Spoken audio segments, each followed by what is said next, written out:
It admits that minors and certain adults are incapable of committing crimes. A. Classical school. B. Neoclassical school.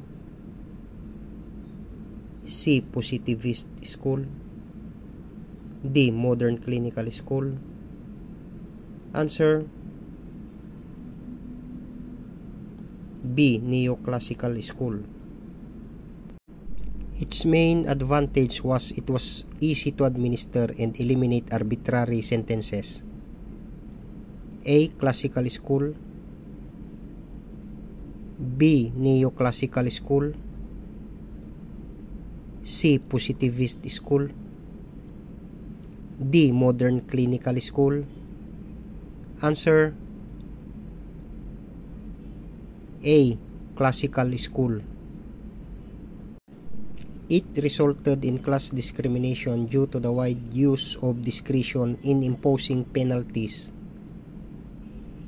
A. Canonical courts. B. King's Court. C. Primitive justice. D. Judicial individualization. Answer D. Judicial individualization.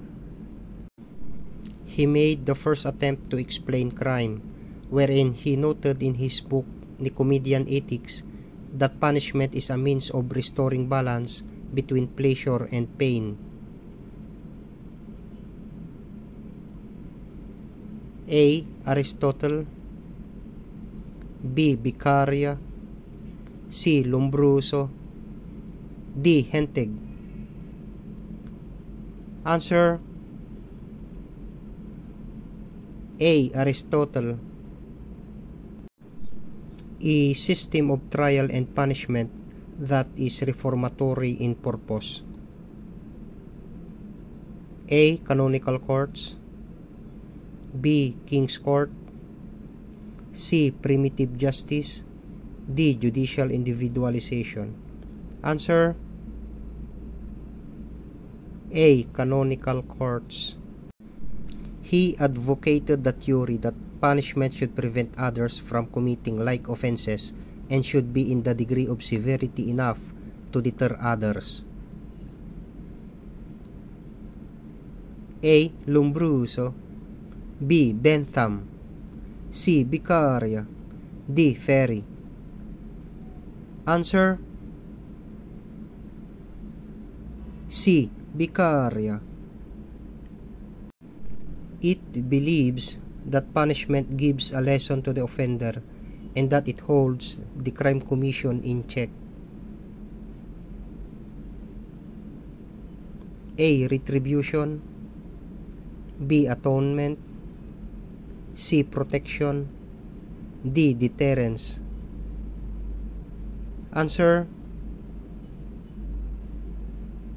D. Deterrence. An offense committed by a member against another member arouses the condemnation of the whole group against the offender. A. Retribution. B. Atonement. C. Protection. D. Deterrence. Answer B. Atonement.